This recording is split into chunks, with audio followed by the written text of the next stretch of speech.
श्रीमद् भगवद गीता अध्याय संख्या 6, श्लोक संख्या 17, 18 और 19। 17वां श्लोक पढ़ता हूँ। युक्त आहार विहारस्य युक्त चेष्टस्य कर्मसु युक्त स्वप्न अवबोधस्य योग है भवती दुःखः।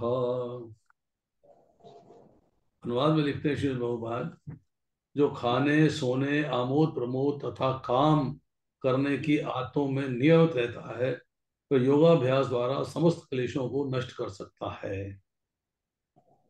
तो योगाभ्यास द्वारा सारे क्लेशों को नष्ट कर लेना। क्लेश क्या है?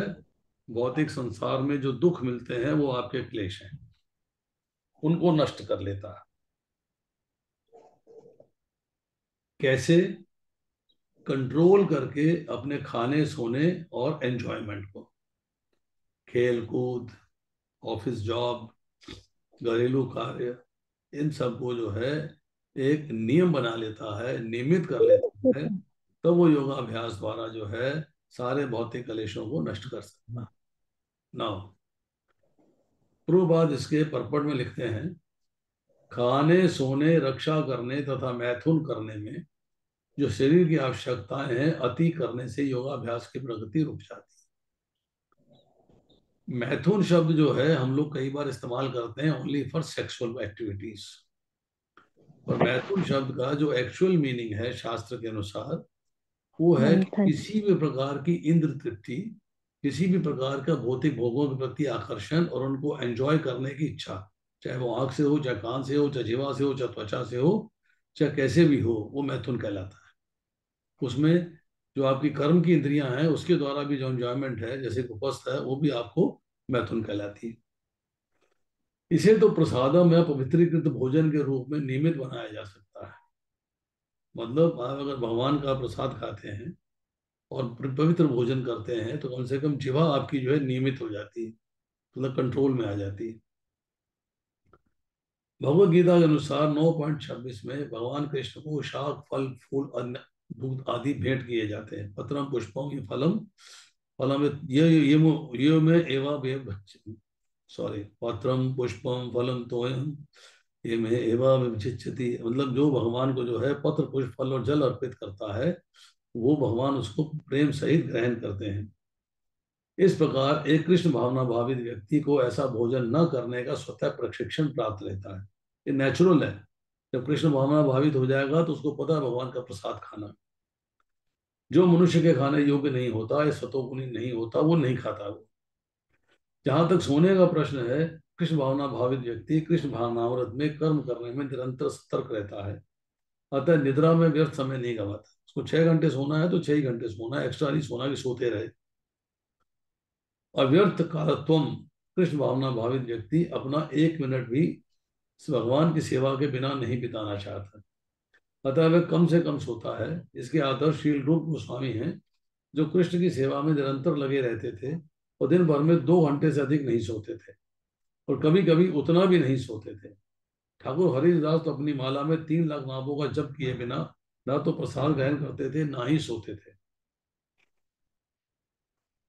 जहां तक कार्य का प्रश्न है, कृष्ण भावना भावित इस प्रकार सदैव, उसका कार्य सदैव नियमित रहता है और इंद्र तृप्ति से अदूषित। मतलब उसके कार्य में भौतिक भोगों का आकर्षण नहीं, उसके कार्य में भौतिक सुख भोग भोगने का लालच नहीं, और उसके कार्यों में इंद्र तृप्ति का कोई कंसर्न नहीं। चूंकि कृष्ण भावना भावित व्यक्ति के लिए इंद्र तृप्ति का प्रश्न ही नहीं उठता, अतः उसे तनिक भी भौतिक अवकाश नहीं मिलता। संसारिक खेलों में, संसारिक एंजॉयमेंट में उसके पास टाइम ही नहीं है। अतः उसे तनिक भी भौतिक अवकाश नहीं मिलता। चूंकि वह अपने कार्य वचन निद्रा जागृति तो अन्य सारे शरीर कार्यों में नियमित रहता है, अतः उसे कभी कोई भौतिक दुख नहीं सताता। उसे संसारिक दुख जो है ऑटोमेटिकली लगता है भी ये प्रारब्ध है, आना था, आ रहा है, मुझे इसमें क्या सोचना, क्या विचार करना। तो ही रिमेन्स न्यूट्रल। अब इस 17वें श्लोक के अंदर जो है समराइज करते हैं इसको। भोजन को न्याय पूर्वक कमाना है। मतलब जीवन यापन करना है तो एज पर शास्त्र करना है, बेईमानी से नहीं करना। नंबर एक, धन सात्विक होना चाहिए, पवित्र होना चाहिए, और उतना ही कार्य करें जितना आपके लिए असेंशियल है कृष्ण भावनामृत में प्रोग्रेस करने के लिए, अपना जीवन चलाने। तो डिवोटी जो है अपनी मिजरीज को कब फील करता है? प्रारब्ध के रूप में स्वीकार करता है। कृष्ण की सर्विस में लगा हुआ है, अगर कष्ट आते हैं, दुख आते हैं, तकलीफें आती हैं, उसको प्रारब्ध मान के स्वीकार कर लेता है, उस पर टेंशन नहीं करता। आहार शब्द का अर्थ है खान पान की वस्तु, जैसे कि प्रसादम। और विहार का अर्थ है चलना फिरना और घूमना एज पर हेल्थ। इस दोनों कार्य करने से चेतना शुद्ध होती है। युक्त चेष्टस्य कर्मसु, वर्ण आश्रम के अनुकूल भगवान के प्रति कार्य करना। चेष्टा जो है भगवान के प्रति करनी। युक्त मीन्स भगवान से अपनी चेष्टाओं के द्वारा, अपनी एक्शंस के द्वारा अपने आप को भगवान से जोड़ना है। युक्त स्वप्नावबोधस्य, मतलब सोना इतनी मात्रा में हो कि जगने के समय नींद ना सताए, आलस्य ना सताए। और रात्रि के बीच के 2 प्रहर में सोना, 6 आवर्स के लिए। दिन में और रात्रि के पहले और अंतिम प्रहर में जागना है। मतलब वो रात्रि के हम 4 पोर्शंस करते हैं, 4 पोर्शंस दिन के करते हैं, तो रात के 12 घंटे में पहले 3 घंटे आपको जागना है, फिर 6 घंटे सोना है, और फिर सवेरे 4 बजे 4:30 बजे उठ के फिर जाग। अब बोला, मतलब जिसके लिए मानव जन्म मिला है उस कार्य में लग जाना है। अब यहां पर बोला जा रहा है कि 5 चीजें ऐसी हैं जिसमें आपको युक्त होना है, आपको उससे जुड़ना है, रेगुलेट करना है। युक्त मतलब एप्रोप्रिएट चीजें जो भगवान से जुड़ने के काम में आती हैं। नंबर 1 आहार, नंबर 2 विहार, नंबर 3 चेष्टा, नंबर 4 सोना, और नंबर 5 जागना। अगर आप टेक्निकली देखेंगे तो 4 बातें हैं। युक्त आहार और विहार एक बात है, युक्त कर्म दूसरी बात है, युक्त सोना तीसरी बात है, और युक्त जागना चौथी बात है। अब इसमें जो है हमने पहले भी चर्चा कर चुके हैं, उसी को रिपीट कर रहा हूं। हम कहते हैं कि हम इसको 2 पार्ट्स में डिवाइड करते हैं। पहला पार्ट है कि आपने उसमें से इनकम क्या करी, कमाया क्या है, और दूसरा आपने व्यय क्या किया है, खर्च क्या किया है। पैसे की बात नहीं हो रही है हमें, इट्स नॉट अबाउट मनी। किसके बारे में बात है ये बताते हैं अभी आप। उपार्जन अर्थात कमाया है क्या, युक्त कर्म और युक्त जागना। भगवान को कार्य करते हुए भगवान के लिए जागना है। जैसे कि आप व्यापार करेंगे, नौकरी करेंगे, खेती करेंगे, 6 घंटे के लिए करेंगे, तो वो भगवान के प्रति करेंगे, भगवान का सेवा मन में रखते हुए करेंगे, वो युक्त कर्म हो गया है। अब आपने जागना है, जागृति अवस्था। जागृति अवस्था का मतलब ये है कि भगवान की प्राप्ति का साधन, उसके मार्ग पे चलना है। जप करना है, ध्यान लगाना है, कथा करनी है, कीर्तन करना है, प्रचार करना है। ये हो गया युक्त जागना। तो ये दोनों चीजें आपने अपने जीवन में कमाई, एक भौतिक संसार में रहने के लिए और एक आध्यात्मिक संसार में जाने के लिए आपकी कमाई है। अब खर्चा क्या किया आपने, what have you spend? Spend किया है अपने अपना टाइम आहार और विहार में। टाइम का स्पेंड है, मनी का स्पेंड नहीं है यहाँ पे, ये टाइम का खर्चा है। टाइम क्या है कि युक्त आहार विहार, भोजन करना, घूमना फिरना, शारीरिक कार्य करने, शौचम हर दिन जो है अपने नित्य कर्म जो होते हैं वो करने। ये आपका जो है, ये 6 घंटे का कार्य जो है, ये आपका आहार विहार में खर्च हो रहा है। और 6 घंटे सोना है, वो भी आपका टाइम खर्च हो रहा है, उसको आप भगवान की सेवा में नहीं यूज कर रहे हैं। अब आती है बात कि मैं कहता हूं कि आपके पास एसेट क्या है, पूंजी क्या है। आपके पास 2 पूंजियां हैं, एक धन धान्य और एक आयु। आयु भी पूंजी है। धन धान्य क्या है, मनी एसेट्स है, क्या है, जो आपने आहार विहार में 6 घंटे इस्तेमाल किए हैं, अगर आप उसको बचा सकते हो तो 4 घंटे में करके 2 घंटे बचा लो, 3 घंटे में करके 3 घंटे बचा लो। ये आपका व्यय किया जो है आपने टाइम बचा लिया। और इसको आप जो है यूज कर सकते हो जीवन यापन में। जबकि जॉब में करते हैं, जॉब में 6 घंटे का काम नहीं होता, 8 घंटे का काम है। तो आप 2 घंटे अपनी रूटीन में से बचा के अपने जीवन यापन में 2 घंटे लगा दिए, तो 8 घंटे वहां हो गए, जीविका संबंधी कार्य किया। अब आयु में क्या है? आयु में भी व्यय है और उपार्जन है। उपार्जन मीन्स इनकम। व्यय क्या है? आयु का व्यय किया समय सोने में इस्तेमाल हो रहा है, यूजलेस। सोना है तो सोना है जरूरी।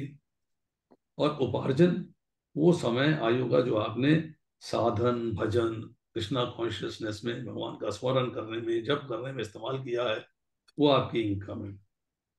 तो आपने जो है ये जो अपने एडजस्ट कर रहे हैं सारे काम, अपने कर्मों को एडजस्ट करना है, आहार विहार को एडजस्ट करना है, सोने को एडजस्ट करना है, जागने को एडजस्ट करना है, ये सब कार्य आपको करने हैं।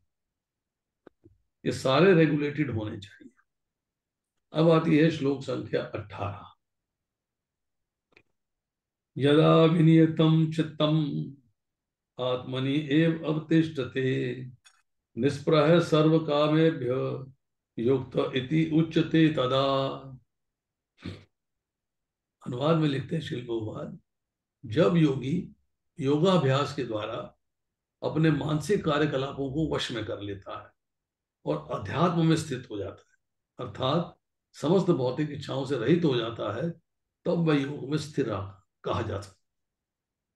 मीन्स आपको योग के अंदर फिक्स होना है, स्थिर होना है, एक भौतिक संसार में और भगवान के प्रति बैलेंस बनाना है। तो कैसे करेंगे? एक ही कार्य है कि मन को वश में करना, अर्थात मन से जो आप कार्यकलाप कर रहे हो, मन में जो इच्छाएं जागृत हो रही है, उन इच्छाओं को कंट्रोल में। यहाँ पर सांख्य योगी का वर्णन हो रहा है, उसमें उसके स्वरूप का वर्णन हो रहा है कि ध्यान योगी जो है, जो उसको क्या एलिजिबिलिटी होनी चाहिए, क्या कंडीशंस होनी चाहिए कि वो योग में स्थिर हो जाए। अब इसका परपट में प्रभुपाद लिखते हैं, साधारण मनुष्य की तुलना में योगी के कार्यों में विशेषता होती है कि वह समस्त भौतिक इच्छाओं से मुक्त रहता है, जिसमें मैथुन प्रमुख है। एक पूर्ण योगी अपने मानसिक कार्यों में इतना अनुशासित होता है कि उसे कोई भी भौतिक इच्छा विचलित नहीं कर सकती। हमने जो है पहले चर्चा करी है, उस चर्चा को अगर हम थोड़ा सा रिवाइज करके देखें, रिवाइज करने की कोशिश करें हम, तो हमें जो है कुछ ज्ञान की प्राप्ति होगी। दूसरा अध्याय हम निकालते हैं और दूसरे अध्याय में श्लोक संख्या 54 54, दूसरे अध्याय का 54वां श्लोक है। अर्जुन उवाच स्थित प्रज्ञस्य का भाषा समाधि स्तस्य केशवा सिद्धि किम प्रभाषेत किम आसीत वर्जित किम। यहाँ उस योगी के बारे में चर्चा हो रही है जिसमें जिसने बुद्धि को स्थिर कर लिया है। अध्यात्म में लीन चेतना वाले व्यक्ति स्थिर प्रज्ञ के क्या लक्षण हैं, वह कैसे बोलता है, उसकी भाषा क्या है, वह किस तरह बैठता है और किस तरह चलता है, ये योगी के बारे में बात हुई। का भाषा मतलब जिसकी इंटेलिजेंस फिक्स हो चुकी, art of discrimination is very active, और वो डिसाइड कर पाता है कि क्या ठीक है और क्या गलत है, और फिर बुद्धि से उसका फैसला करता है क्या ठीक है, उस मार्ग पे चलता है। तो ऐसे स्थिर बुद्धि वाले व्यक्ति के क्या लक्षण है, उसको आप किस भाषा से बताते हो, किस वाणी से बताते हो, कैसे बताते हो, उसके लक्षण क्या। तो दूसरा पॉइंट आता है किम प्रभाषित, कि जब परिस्थितियां प्रतिकूल हो जाती हैं, सर्कमस्टांसेस एजिटेटिंग हो जाते हैं, तो वो कैसे बोलता है, मतलब उसके वचन मन के किन भावों से प्रकट होते हैं। हाउ विल ही बिहेव, किससे? अपने वर्ड से और अपने एक्शन से, जो कि साधारण व्यक्ति से अलग है। भक्त की चर्चा हो कि स्थितियां प्रतिकूल हो गई हैं, उस स्थिति में साधारण व्यक्ति के मुकाबले में भक्त जो है किस तरह से बिहेव करेगा, किस तरह से बोलेगा, किस तरह से उसके वचन प्रकट होंगे। किम आसीत, वो कैसे बैठता है, अर्थात इस संसार में कैसे रहता है, अपनी इंद्रियों को इंद्र विषयों पे जाने से कैसे रोकता है, वो अपनी इंद्रियों को इंद्र विषयों से रोक के इंद्र विषयों को कैसे सप्रेस करता है, कैसे दबा के रखता है। और चौथा पॉइंट है व्रजेत किम, कैसे चलता है, उसका व्यवहार कैसा है, उसका आचरण कैसा है। How will he engage his senses and not stopping his senses, how will he receive दो सेंस ऑब्जेक्ट्स।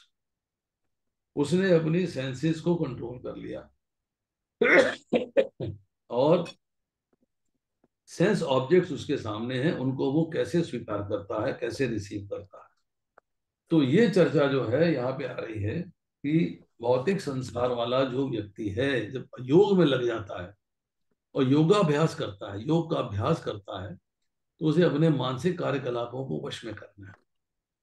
फिर वो अध्यात्म में स्थित हो जाता है। अध्यात्म मीन्स अपने और भगवान में स्थित हो जाना। पहले अपने आप को समझना, फिर भगवान को समझना, फिर भगवान से रिलेशनशिप मेंटेन करना। और क्या करता है? समस्त भौतिक इच्छाओं से मुक्त हो जाना। विहाय कामान ये सर्वान पुमान चरती निष्प्रा है, निर्मम निरंकार से शांति अधिगच्छति। उसे शांति प्राप्त करनी है। कैसे? समस्त इच्छाओं से मुक्त होकर इच्छाएं जीरो हो जाएं।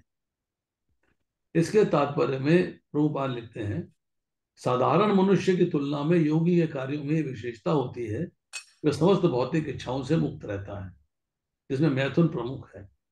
एक पूर्ण योगी अपने मानसिक कार्यों में इतना अनुशासित होता है, उसे कोई भी भौतिक इच्छा विचलित नहीं कर सकती। ये सिद्ध अवस्था कृष्ण भावना भावित व्यक्तियों द्वारा स्वतः प्राप्त हो जाती है, जैसा कि श्रीमद् भागवतम के 9वें स्कंद के 4थे अध्याय के 18वें से 20वें श्लोक में कहा गया। राजा अम्बरीश ने सर्वप्रथम अपने मन को भगवान के चरण कमलों में स्थिर कर दिया। ये आपके लिए इंस्ट्रक्शन है। जैसे राजा अम्बरीश ने किया है ऐसे ही आपको करना है कि अपने मन को भगवान के चरण कमलों पर स्थिर कर देना। फिर नेक्स्ट, वाणी को कृष्ण के गुण अनुवाद में लगाना। नाम गुण रूप लीला धाम का वर्णन करना, सुनना। हाथों को भगवान के मंदिर को स्वच्छ करने, पाद सेवनम आ गया यहाँ पे।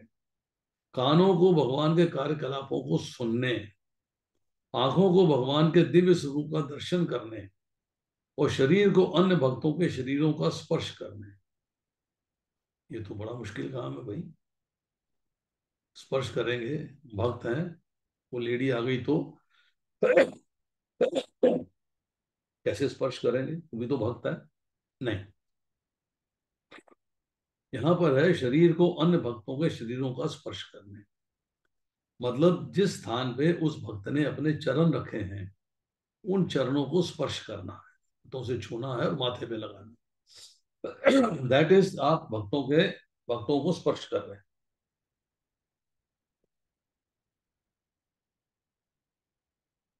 घ्राण इंद्रिय को भगवान पे चढ़ाए गए कमल पुष्प की सुगंध सूंघने, फूल जो भगवान को चढ़ाए जाते हैं उसको अपने नाक से सूंघना। जीव को भगवान के चरण कमलों में चढ़ाए तुलसी का स्वाद लेने। चरण कमलों में तुलसी चढ़ती है, तुलसी को खाना है, स्वाद लेना है और कृष्ण प्रसाद लेना है। पांवों को तीर्थ यात्रा, भगवान के मंदिर तक जाने, सर को भगवान को प्रणाम करने और अपनी इच्छाओं को भगवान की इच्छा पूरी करने में लगा दिया। ये दिव्य कार शुद्ध भक्त के अनुरूप है। अब इसमें जो है एक प्रश्न आता है कि हम लोग जब दंडवत करते हैं, अष्टांग दंडवत करते हैं और पंचांग दंडवत करते हैं, उसके अंदर क्या क्या चीजें इस्तेमाल होती हैं? अष्टांग के अंदर 8 अंग जमीन को टच करते हैं। 2 पैर, 2 घुटने, 2 हाथ, 1 छाती, 1 मस्तक। ये एक शास्त्र में उल्लेख है। एक वैष्णव सदाचार है, उसमें उल्लेख है दोनों पैरों को एक माना गया, दोनों घुटनों को एक माना गया, दोनों हाथों को एक माना गया। इसके बाद 4 नंबर पे छाती, 5 नंबर पे मस्तिष्क, 6 नंबर पे आंख, 7 नंबर पे मन और 8वें नंबर पे मंत्र, जो आप दंडवत करते हुए पढ़ो। और पंचांग के अंदर 2 घुटने, 2 हाथ, एक मस्तक, 5 चीजें हो गई। और दूसरे ग्रंथ के अनुसार घुटने, हाथ एक एक और सर, तीन तीन आइटम ये हो गई, मन और मंत्र। ये आपको मिलेगा, जो एक इस्कान की बुक है 64 उपचारास, page number 78 to 79, Pancharatra Pradipa, volume 1।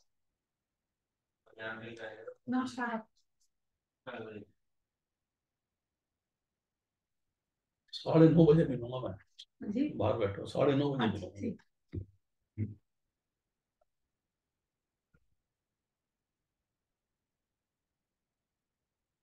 अब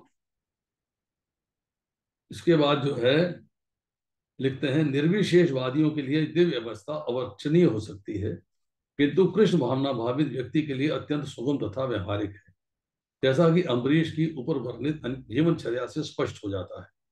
जब तक निरंतर स्मरण द्वारा भगवान के चरण कमलों में मन को स्थिर नहीं कर लिया जाता, तब तक ऐसे दिव्य कार्य व्यवहारिक नहीं बन पाते।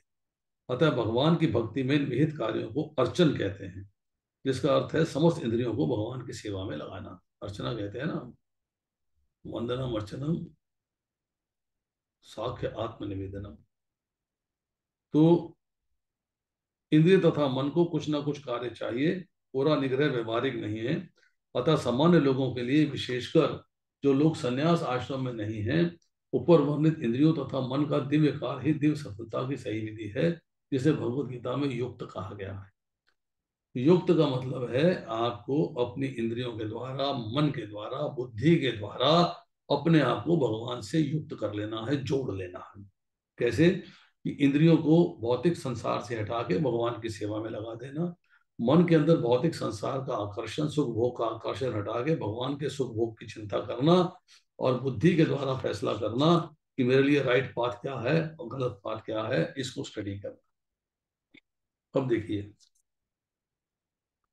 इस श्लोक के अंदर चर्चा आ रही है कि जब हम भगवान के स्वरूप का ध्यान करते हैं, 18वें से लेकर 23वें श्लोक तक इन श्लोकों में चर्चा आ रही है, उसका फल क्या मिलता है।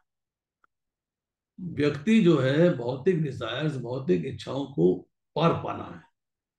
कैसे? डिटर्मिनेशन से, धृति, फाइनल डिसीजन है कि यस, मुझे भौतिक संसार से छुटकारा पाके आध्यात्मिक संसार में जाना है। अब 6 अध्याय के अंदर हमने 10वें से 13वें श्लोक में पढ़ा कि ध्यान योगी के बिछौने और बैठने वाले आसनों की विधि क्या है। 14वें से 15वें श्लोक में पढ़ा कि सगुण और साकार रूप के ध्यान का फल सहित वर्णन क्या है। और 16वें से 17वें में पढ़ा उपयोगी नियम क्या है। और अब 18वें श्लोक में पढ़ रहे हैं स्वरूप के ध्यान का फल सहित वर्तन, जो कि 23वें श्लोक तक चलेगा। अब इसमें 2 बातें हम बार बार कहते आ रहे हैं, कई लेक्चर्स में कही है, आज फिर रिपीट करते हैं उसको। 2 बातें असेंशियल हैं। एक, मन जो है आपका भगवान के स्वरूप में स्थित हो जाए, और दूसरा, जो भौतिक संसार के पदार्थ हैं उससे आप निष्प्रय हो जाओ, आकर्षण समाप्त हो जाए। विनियतन का अर्थ होता है अच्छी तरह से वश में किया हुआ मन, संसार के चिंतन से रहित और स्वरूप में स्थित हो जाना। स्वरूप क्या है? मैं कृष्ण का दास हूं, जीवरे स्वरूप कृष्णेर नित्य दास। जब आप संसार के चिंतन से रहित हो जाओगे, स्वरूप में स्थित हो जाओगे, तृष्णा से अलग हो जाओगे, आशा नहीं रहेगी, कामना नहीं रहेगी, वासना नहीं रहेगी, मतलब आपके मन के अंदर किसी संसारिक वस्तु की कामना नहीं रहेगी अपनी एंजॉयमेंट के लिए। संसारिक वस्तु की कामना करोगे भगवान की सेवा के लिए। संसारिक वस्तु है, भगवान की सेवा के लिए प्रयुक्त हो रही है, अपनी एंजॉयमेंट के लिए नहीं। अब जब युक्त का अर्थ होता है कि योग जो है संपूर्ण हो रहा है, कब? कि ध्यान योग की पूर्ण अवस्था में। जब ध्यान योग कंप्लीट होगा, पूर्ण अवस्था आ जाएगी, तो कर्म योगी को पहले तो कामनाएं मिटती हैं, तब वो योगा रूढ़ होता है, जो हमने पहले पढ़ा 6 अध्याय के शुरू में। और फिर ध्यान योगी का चित्त अपने स्वरूप में स्थित हो गया, तब उसकी कामनाएं मिटनी शुरू। अब आती है श्लोक संख्या 19। यथा दीपा निवातस्थ न इंगते सा उपमा स्मृता योगिना यत चित्तस्य युञ्जत योगम आत्मनः। जिस प्रकार वायु रहित स्थान में दीपक हिलता डुलता नहीं, उसी तरह जिस योगी का मन वश में होता है वह आत्म तत्व के ध्यान में सदैव स्थिर रहता है। बहुत ही बढ़िया बात बताई है। दीपक जलाते हैं, लौ उसकी जो है हवा में हिलती रहती है, पर अगर वायु नहीं है, हवा हिलडुल नहीं रही है, हवा फिक्स्ड है, तो दीपक की लौ भी फिक्स रहेगी, बाएं दाएं मूव नहीं करेगी। इसी तरह है, जिस योगी का मन वश में होता है और भगवान में स्थिर हो जाता है, वो योगी सदैव स्थिर रहता है। भौतिक कामनाएं, भौतिक आकर्षण, भौतिक सुख भोग उसे आकर्षित नहीं कर सकते। कृष्ण भावना भावित व्यक्ति अपने आराध्य देव के चिंतन में उसी प्रकार अविचलित रहता है जिस प्रकार वायु रहित दीपक एक स्थान में रहता है। अब आप भगवान में स्थिर हो गए हो, आपको कोई विचलित नहीं कर सकता। कोई भी स्थिति अनुकूल हो या प्रतिकूल हो, भगवान की सेवा से आपको विचलित नहीं किया जा सकता। तो इसमें जो है बताया जा रहा है कि योगी जब स्वरूप में स्थिर हो जाता है तो मन की क्या स्थिति होती है, और ध्यान योगी तत्व से चलायमान नहीं होता क्यों। ये इंपॉर्टेंट पॉइंट है। जब हम वायु की बात करते हैं तो वायु का अभाव नहीं है, वायु है, परंतु स्पंदन नहीं हो रहा है, वायु में मूवमेंट नहीं है। वायु तो हर जगह है, स्पंदित है मतलब मूवमेंट वाली है, बिना मूवमेंट के है। इस वक्त हम कमरे में बैठे लेक्चर कर रहे हैं, यहाँ वायु जो है बिल्कुल शांत है, कोई मूवमेंट नहीं है इसके अंदर। पर पंखा चल जाएगा तो वायु की मूवमेंट स्टार्ट हो जाएगी। तो जब वायु में मूवमेंट नहीं होती, वायु अस्पंदित होती है, हिलती नहीं, स्थिर रहती है।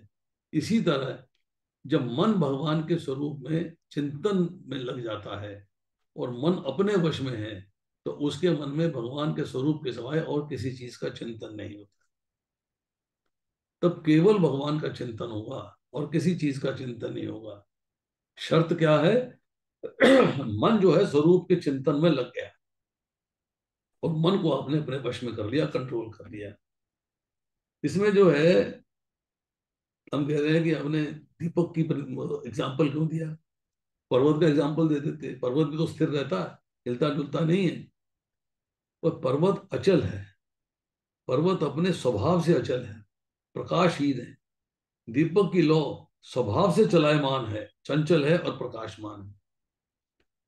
तो जागृति की जब बात होती है, जब हम जागृति की बात करते हैं,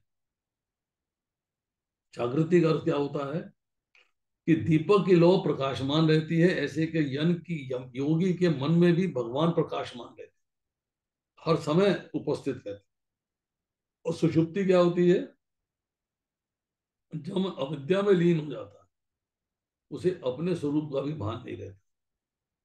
और समाधि क्या है कि मन की वृत्ति जो है, चित्त वृत्ति जागृत रहती है, स्वरूप की भी जागृति होती है, पर संसार की निवृत्ति रहती है, संसार के बारे में अट्रैक्शन नहीं होता है।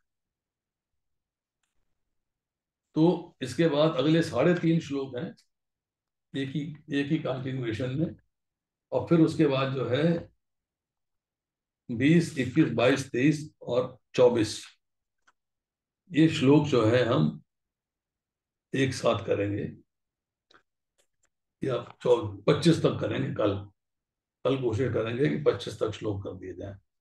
इसमें जो है 20, 21, 22, 23 का जो परपट है वही काफी लंबा है, क्योंकि 3.5 श्लोकों का परपट है। चलिए, आज के श्लोक समाप्त हुए। अब कोई और किसी का प्रश्न है तो पूछ सकता है। हरे कृष्णा प्रभु जी, दंडवत प्रणाम। यस माता जी।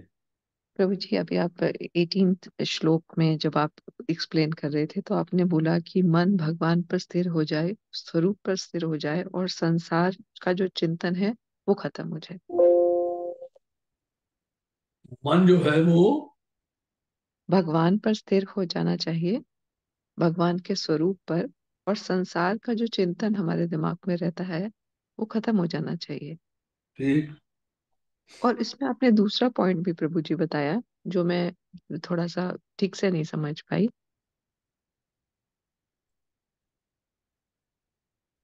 इसमें यही लाइन का क्वेश्चन है ना आपका? हाँ प्रभु जी, ये एक लाइन तो मैं समझ गई ठीक से, लेकिन आपने इसमें 2 पॉइंट बताए हैं। दूसरा पॉइंट क्या है? हाँ जी। देखिए, मैंने इसके बाद आपको बात बताई है, वो शायद आप ठीक से समझ नहीं पाई। मैं आपको समझा देता हूँ। देखिए, आपके पास जो है एक लक्ष्य है, एक लक्ष्य कि आपको गुड़गांव से चलना है और एयरपोर्ट पहुंचना है और फ्लाइट पकड़नी है। ठीक है? जी। उस वक्त आपके मन के अंदर फ्लाइट बसी हुई है, जी। एयरपोर्ट बसा हुआ है। अब कार में आ रही हैं, बाएं दाएं क्या हो रहा है आपका कोई मतलब नहीं है। बाएं दाएं की किसी भी सीनरी से, किसी भी चीज से, किसी भी गाड़ी से, किसी भी ट्रैफिक की लाइट से, किसी भी सड़क से आपका कोई कंसर्न नहीं है। आपका कंसर्न एक ही है कि घर से चलना है और मुझे जहाज पकड़ना है। जी। मन आपका जहाज में लगा हुआ है। भौतिक संसार से मन आपका जब कटेगा तो भगवान में लगेगा। आप संसार में रहते हुए संसार की वस्तुओं से विलग नहीं रह सकते। भौतिक संसार की वस्तुओं से आप कैसे विलग हो जाओगे? एग्जाम्पल देता हूं। आपने भोजन बनाना है। भोजन बनाने के लिए आपने बर्तन सिलेक्ट किए, भौतिक है। नाइफ सिलेक्ट किया, भौतिक है। सब्जी खरीद के लाए, भौतिक है। सब्जी धोई काटी सब कुछ किया, भौतिक है। और फिर आपने उस सब्जी का छौंक लगाया, भौतिक है। मसाला पीसा, भौतिक है। मिक्सी यूज करी, भौतिक है।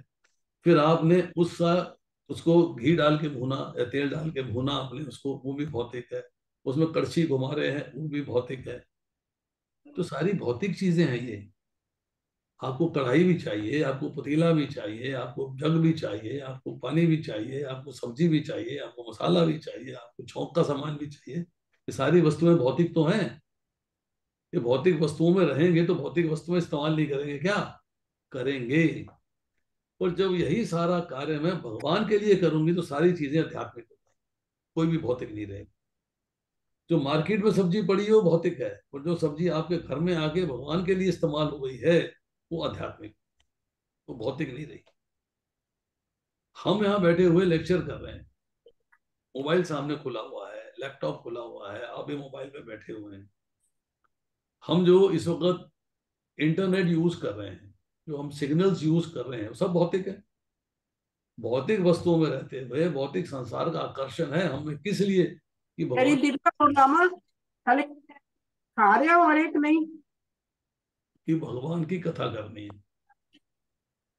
हमारा जो मन है वो इन चीजों को इस्तेमाल करने का ये है कि हमें इन चीजों का इस्तेमाल करते हुए भगवान की कथा करनी है। तो भौतिक संसार से संपर्क है, संपर्क टूटा नहीं। इस भौतिक संसार की सुख सुविधा को युक्त करना है भगवान की सेवा। तो ये वस्तुएं भौतिक नहीं रहेंगी। ये वस्तुएं जो हैं ये भौतिक न रह के ये आध्यात्मिक हो जाएंगी। देखिए, हमने जो है चौथे अध्याय के 24वें श्लोक में पढ़ा था, जो व्यक्ति कृष्ण भावनामृत में पूर्णतः लीन रहता है उसे अपने आध्यात्मिक कर्मों के योगदान के कारण अवश्य भगवत धाम की प्राप्ति। क्योंकि उसमें हवन भी ब्रह्म है, उसमें हवि भी ब्रह्म की होती है। मतलब जो आप प्रोसेस अडॉप्ट कर रहे हो वो भी भगवान है, और उसमें जो प्रोसेस में चीजें इस्तेमाल कर रहे हो वो भी भगवान है। मतलब आध्यात्मिक है।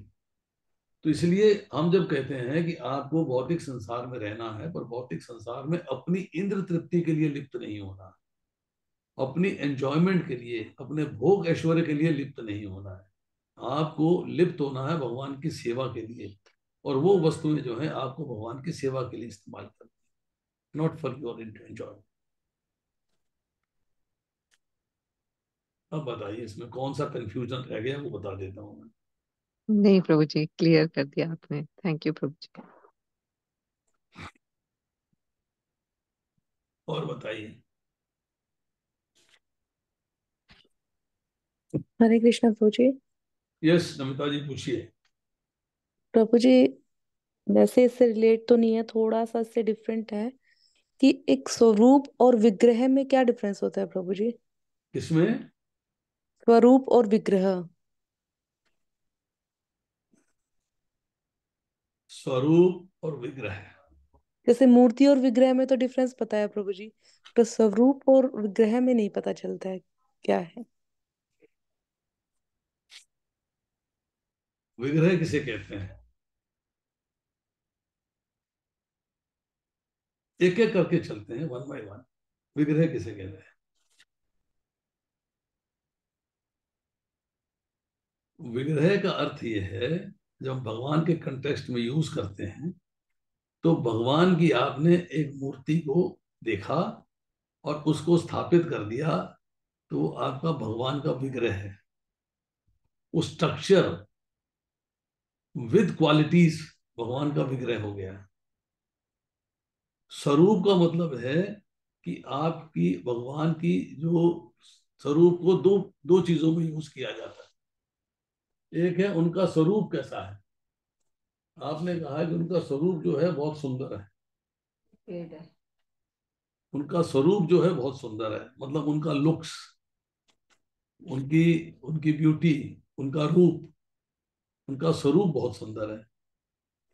अब इस स्वरूप का दूसरा अर्थ भी है कि आपकी स्थिति क्या है, आपकी पोजीशन क्या है, आपका स्वरूप क्या है। जैसे मैं पूछता हूं कि मेरा स्वरूप क्या है, तो मैं कहता हूं कि मेरा स्वरूप जो है उसके अंदर एक आत्मा है और एक शरीर है, और आत्मा भगवान का अंश है। तो मेरा स्वरूप है, मैं भगवान का अंश हूं। विग्रह आपका विग्रह है। विग्रह मीन्स आपके जो बॉडी है उसका रूप है, उसकी एक स्ट्रक्चर है, उसका सब कुछ है। पर हम विग्रह का शब्द जो है मनुष्य के लिए इस्तेमाल नहीं करते। विग्रह का शब्द इस्तेमाल करते हैं भगवान के विग्रह के लिए, कि भगवान का एक जो है सगुण साकार सगुण साकार रूप है। उस रूप को आपने जब स्थापित कर दिया है तो भगवान का विग्रह कहलाता है। स्वरूप का अर्थ है आपकी पोजीशन क्या है, आप आपकी अपनी रूप इस राशि। डॉक्टर का डॉक्टर वाले हाँ डॉक्टर ही तो है।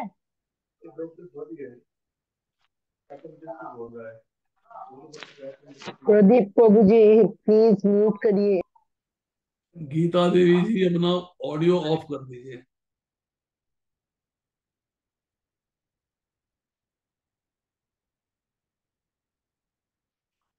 तो स्वरूप और विग्रह दोनों अलग अलग चीजें हैं, दोनों एक ही नहीं है। भगवान का स्वरूप क्या है कि वो भगवान है। हमारा स्वरूप क्या है कि हम उनके दास हैं। ये हमारा स्वरूप है। मतलब मेरा रूप क्या है, सो मीन्स मेरा रूप, मतलब मेरी पोजीशन क्या है, मैं कौन हूं। मैं भगवान का दास हूं, ये मेरा स्वरूप है। जीवेरे स्वरूप कृष्णेर नित्य दास। मेरा रूप क्या है, मतलब मेरी पोजीशन क्या है, मेरी स्थिति क्या है कि मैं भगवान का दास हूं।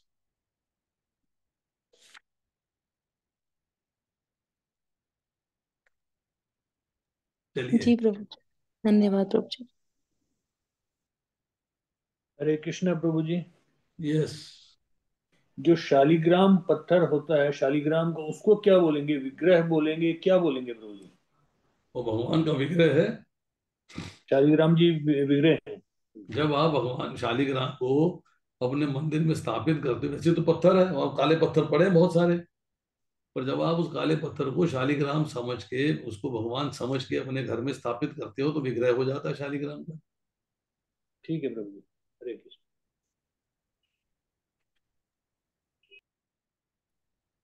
हरे कृष्ण प्रभु जी। यस राधनी माता बोलो। प्रभु जी अब वो ना अनुवाद और तात्पर्य भी कल खत्म हो जाएंगे प्रभु जी। Read Bhagavad Gita at home में। आज 8 तारीख है। आपका सब कुछ जो है कुछ 7 को खत्म हो गया है और कुछ 9 को हाँ खत्म जी। हो गया है। हाँ ठीक जी। है, 9 को कल कल खत्म हो जाएगा प्रभु जी। कल समाप्त हो जाएगा। अब आप बताइए, जैसे हमने पिछली बार भी चर्चा करी थी, 5 मिनट का समय है मेरे पास, कि अब आप आगे कैसे करना चाहते हैं। मैं ये चाहता हूं कि आप जो है अनुवाद को भी पढ़ेंगे दोबारा से, और तात्पर्य भी पढ़ेंगे दोबारा से और प्रिपेयर करके रखेंगे। हम हफ्ते में 2 दिन उस पर चर्चा कर सकते हैं। जैसे कि हमने चर्चा करी एक ट्यूसडे को, एक थर्सडे को, 2 दिन चर्चा करते हैं। उस दिन हम जो है उन अनुवादों को और उन तात्पर्य के अंदर से आपके जो प्रश्न है उनके उत्तर लेंगे और आपको प्रश्न करेंगे भी कि आपने क्या समझा, और जो आपने अंडरलाइन किया है वो आप कॉपी में लिखेंगे कि साहब ये मैंने पॉइंट नोट किया है। जैसे कि हमने आज का जो श्लोक है, जो 17वां श्लोक था, 17वें श्लोक के अंदर हमने जो है पॉइंट अंडरलाइन किया वो था कि योगाभ्यास द्वारा समस्त भौतिक क्लेशों को नष्ट किया जा सकता। ये लाइन समझने वाली। फिर 18वें श्लोक में मैंने अंडरलाइन किया हुआ है कि वे मानसिक कार्यकलापों को वश में कर लेता है और अध्यात्म में स्थित हो जाता है, नंबर 1। नंबर 2, भौतिक इच्छाओं से रहित हो जाने पे योग में सुस्थिर हो जाता है। ये 2 लाइनें मेरे लिए इंपॉर्टेंट है, इनको समझना चाहिए। ये आपने लिखनी है कि ये 2 लाइनें इस श्लोक में है जो मुझे समझनी चाहिए। फिर उसके बाद जो 19वां श्लोक है, इसके अंदर लिखा है कि योगी का मन वश में होता है तो आत्म तत्व के ध्यान में सदैव स्थिर हो जाता है। ये सेकंड लाइन। ये आपको नोट करना। इसके बाद हम जो है 16वां श्लोक करते हैं। उसके अंदर है उसके योगी बनने की कोई संभावना नहीं है। संभावना क्यों नहीं है, इसको जानना चाहिए। फिर उसके बाद 15वां श्लोक है, उसमें इंपॉर्टेंट लाइन क्या है कि संयमित मन वाले योगी को भगवत धाम की प्राप्ति होती है। अब हम लेते हैं इसके बाद, मान लीजिए हम आते हैं श्लोक संख्या 6 पे। मन सर्वश्रेष्ठ मित्र है और मन सबसे बड़ा शत्रु है। ये 2 बातों को जानना चाहिए। फिर 7वें श्लोक में है कि उसने शांति प्राप्त कर ली है, उसने पहले से ही परमात्मा को कर लिया। तो ये सब बातें जो है हमको एक एक करके अंडरलाइन करके लिखना है। 1 लाइन है 2 लाइन, पूरा परपट नहीं लिखना, पूरा अनुवाद नहीं लिखना। हमने इसको पढ़ना है। जैसे हम उस दिन हमने लिस्ट भेज देंगे आपको, उतने जो श्लोक हैं उस दिन के आपको वो सब के अंदर नोट करना है। ये पॉइंट है, ये हमने नोट करके रखने हैं। उसमें हम जो है ट्यूसडे कर सकते हैं, फ्राइडे कर सकते हैं। 3 दिन का मार्जिन एक बार दे दिया, 4 दिन का मार्जिन एक बार। आपको 7 दिन में सिर्फ 2 क्लास होंगी और 2 क्लास के लिए लिमिटेड से परफेक्ट होंगे और लिमिटेड सा सामान होगा। तो आपको जो है वो करना है तैयार उसके हिसाब से। वो जब करेंगे तो आपको लगेगा कि आपने जो अनुवाद पढ़े हुए हैं उसको एनालाइज कर पा रहे हैं ठीक से। तब आपने नहीं किया, ये मुझे जानता हूं मैं।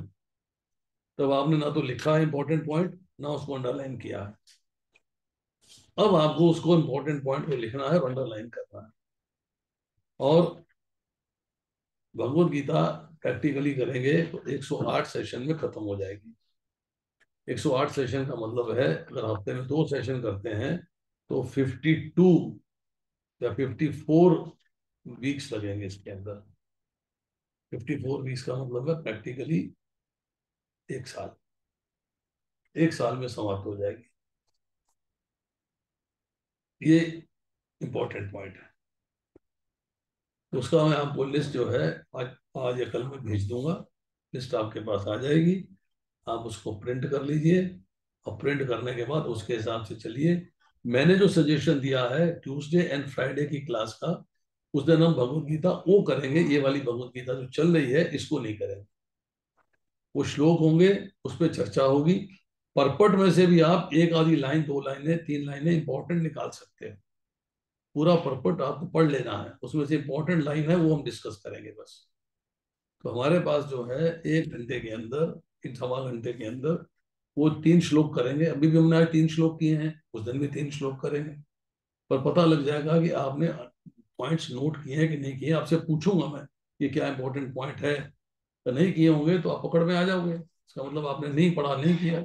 चॉइस आपकी, आप पकड़ में आना चाहते हो कि नहीं पकड़ में आना चाहते, मर्जी आपकी।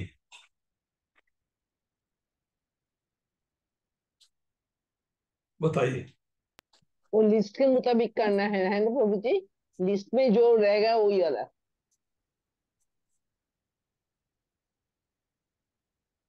तो अभी आज यही समाप्त करते हैं। प्रभु जी अकॉर्डिंग टू लिस्ट ही होगा ना, जो लिस्ट में होगा, माता जी ये पूछ रही है। क्या? जो भी आप लिस्ट देंगे अकॉर्डिंग टू लिस्ट ही आप हमें सब कुछ करना है ना, ये कृष्णा माता जी ये पूछ रहे हैं। According to that list. Okay आज प्रभु जी लिस्ट एक आपको और छोटा छोटा सा क्वेश्चन और था प्रभु जी। जैसे जो मॉर्निंग क्लास लेते हैं प्रभु जी सॉलिट्यूड से प्रभु जी, वो कुछ समझ नहीं आती है, पता नहीं कुछ अलग ही चल रहा है उसमें, तो मुझे कुछ नहीं समझ आता प्रभु जी।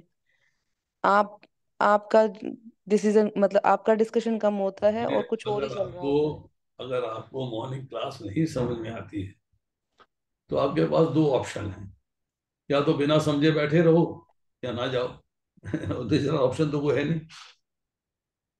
प्रभु वो जी आप आया करें ना, आप ही समझाया करें क्लास में तो नहीं, अच्छा अब लगता है देखिए, अदरवाइज। मैं बता रहा हूँ कि आज सुबह मेरी तबीयत बहुत खराब, कल मैंने आपसे छुट्टी मांगी थी कि मेरी तबीयत ठीक नहीं है। जी सुबह जी। मेरी तबीयत खराब थी, मैं मॉर्निंग क्लास में नहीं आया। क्लास में पहुंचा था, क्लब प्रोग्राम बंद हो गया। अब कल फिर नहीं आऊंगा, कल मेरा गुड़गांव में क्लास है। कल सवेरे ऑनलाइन का मैं मैसेज आपको पास कर दूंगा, कल 7:45 मेरी ऑनलाइन क्लास है। और कल जो है आप दूसरे स्कंद का 7वां अध्याय चल रहा है, उस पर चर्चा होगी, जो भी श्लोक होगा। फ्राइडे हो गया, आज कल सैटरडे है, परसों संडे मॉर्निंग मेरा लेक्चर था गुड़गांव में, मैंने उसको सैटरडे को किया है। और संडे मॉर्निंग मेरा लेक्चर होगा पंजाबी बाग टेम्पल में।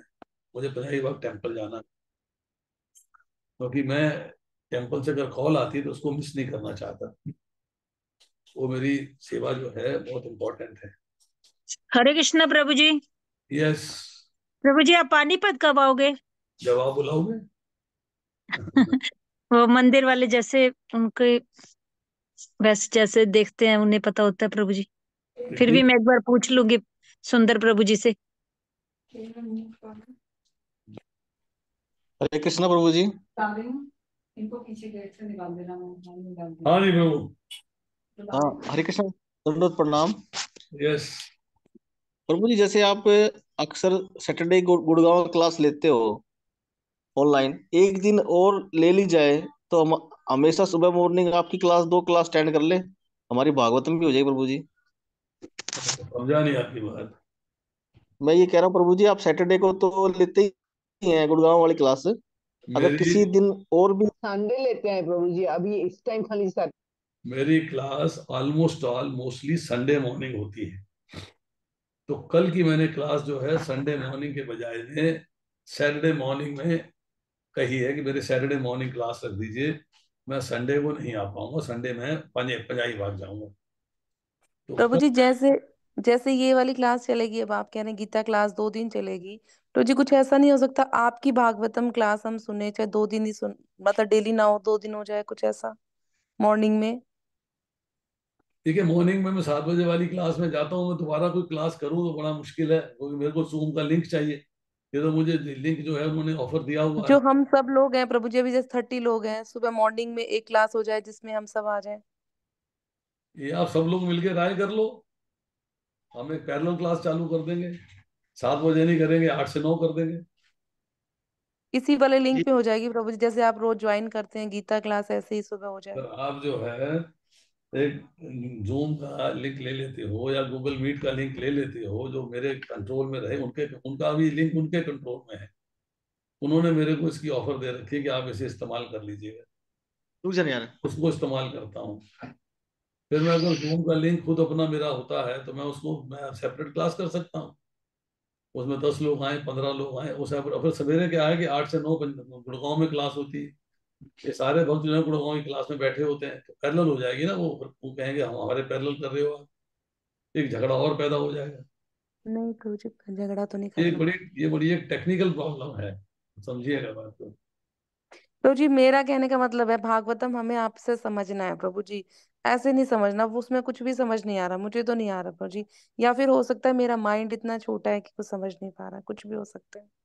नहीं नहीं, ये दिक्कत हमारे लिए भी है, सुबह नहीं आ रहा आप समझ में बिल्कुल। नहीं प्रभु जी मैं भी प्रिंस। गई थी क्लास में, मुझे भी समझ आया। परसों गई थी, मैं भी गई थी। प्रभु जी मैंने पर एक ही क्लास अटेंड करी थी, उसके बाद मैंने छोड़ दी, मुझे कुछ समझ में नहीं आया। प्रेम कांता प्रभु बैठे, इनको समझ में आ रहा सब कुछ। प्रभु जी ये तो सीनियर लोग हैं, इनको प्रभु तो जी कैसे फर्क कहें है ना प्रभु प्रभु जी। जी। प्रभु जी मैं तो 35 साल से सुनता आ रहा हूँ, इसलिए मुझे हाँ समझ में। वही वही कह रहे हैं, ये तो सीनियर है प्रभु जी, हम लोगों के लिए जो तुच्छ दिमाग के हैं उनकी बातें हो रही हैं। तो प्रभु जी जो ये 45 में सुबह होती है, वो जो कल आप लेंगे, हाँ, वहां भी रोज सुबह भागवतम होती है, तो ये लोग वहां भी अटेंड कर सकते हैं ना? बिल्कुल कर सकते हैं। तो आप लोग जो इंटरेस्टेड हैं वो सुबह उसमें उस लिंक में आ जाते हैं। उसमें उसमें समस्या ये है कि इसमें से दो दो तीन चार लोग ऐसे हैं जो चाहते हैं कि जैसे हम भगवत गीता कर रहे हैं एनालिटिकली एक एक लाइन पढ़ के, हाँ ऐसे जी। अभी हम जो है एक एक लाइन पढ़ के उसको स्टडी करें। जी। जैसे कि हम लोग जो है अपना, कल मैं कोशिश करूंगा अपने नोट्स निकालूंगा कि मायावाद पे आज चर्चा हुई थी, तो थोड़ी मायावाद पे चर्चा करेंगे कि मायावाद क्या है, थोड़ी उस पर बात करेंगे। तो थोड़ा कुछ आते हैं कि मैं बोलूं वो सुने। अब जी वर्कशॉप में तो मेरे को हफ्ते में एक बार चांस मिलता है ना, रोज तो मिलता नहीं। वो तो मैं हफ्ते में एक बार क्लास लेता हूँ बस। हाँ। प्रभु जी माता जी ठीक कह रहे हैं कि जैसे आप गीता पढ़ा रहे हैं ऐसे भागवतम भी पढ़ाइए सुबह के टाइम, अगर आपको ठीक लगे तो। वो टाइम की प्रॉब्लम हो रही है ना प्रभु जी को। दादाजी, बिकॉज आप उस पे तो कभी कभी आते हैं प्रभु जी, डेली नहीं आते प्रभु जी मतलब। 9 to 10 भी कर सकते हैं। मैंने निर्वाणा कंट्री में भागवतम करी थी, मैं आपको बताता हूँ। मैंने भागवतम अगर आप करेंगे एक एक श्लोक, तो आपको बहुत लंबा टाइम लगेगा। हमने निर्वाणा कंट्री में भागवतम करी थी 1 डेढ़ घंटे के अंदर एक चैप्टर। इंपॉर्टेंट पॉइंट्स अनुवाद में से लिए और परपट में से जो इंपॉर्टेंट लाइन थी वो हमने समझ ली बस। जी ऑलमोस्ट प्रभु जी ऐसे भी चलेगा प्रभु जी, क्योंकि ऐसे भी 300, चलेगा, या तो चलेगा प्रभु जी, ऐसे नहीं तो चलेगा। भगवतम कभी नहीं खत्म होगा। तीन आपका सौ हाँ जी ऐसे चलेगा आपका तो प्रभु जी एक, अगर आपने एक अनुवाद पढ़ दिया वो वैसे ही समझ आ जाएगा, उसमें कोई दिक्कत ही नहीं होगी। 335 चैप्टर है भागवतम में, और हफ्ते में एक क्लास करता था। सो 335 हफ्ते चाहिए। अगर 52 से डिवाइड करेंगे तो 7 साल हो गए। 7 साल तो जीवन भी नहीं है, तो कैसे किया जाएगा? This was a difficult process. इसलिए हमने सोचा कि भागवतम जो है उसको करो, चैप्टर वाइज करो। अभी बहुत ज्यादा इंपॉर्टेंट चैप्टर है तो 2 बार में कर लिया, वरना एक बार में कर हाँ, सारे चैप्टर्स इतना डिफिकल्ट नहीं है, सारे तो स्टोरी की तरह है, but some of the chapters are difficult. जैसे सृष्टि वाला चैप्टर जो है वो थोड़ा डिफिकल्ट है, बाकी तो काफी स्टोरी लाइक है। लिया। प्रभु जी जैसे यही वाला चैप्टर जो चल रहा था इसमें आप बोल रहे थे ये बहुत इंपॉर्टेंट है, इसको अच्छे से समझेंगे प्रभु जी, पर वही वाली बात चल रही है जो पुराने चैप्टर में चल रही थी, अच्छे से कुछ डीपली थ्योरली कुछ भी नहीं समझ आ रहा है प्रभु जी इसमें। प्रभु जी एक काम करते हैं, आप भागवतम कराइए, जैसे आप कराएंगे ना हम वैसे सब करेंगे। जैसे आप जो बेस्ट ऑप्शन होगा प्रभु जी आप कराइए। और रही बात लिंक वगैरह की, जैसे आपको होगे वैसे काम करेंगे। अलग लिंक होगा आपका, अलग ले लेते हैं। हम थोड़ा बहुत करके सब कर लेंगे, कोई बड़ी बात नहीं, मेरे को पता भी लगेगी। इन्वॉल्व विल टाइम क्या कंट्रीब्यूट। रहेगा? टाइम की समस्या है ना। टाइम जैसे आप शूट करेंगे प्रभु जी, जैसे आप एक दिन तो लेते हैं गुड़गांव की, एक दो दिन कभी भी आपको टाइम लगे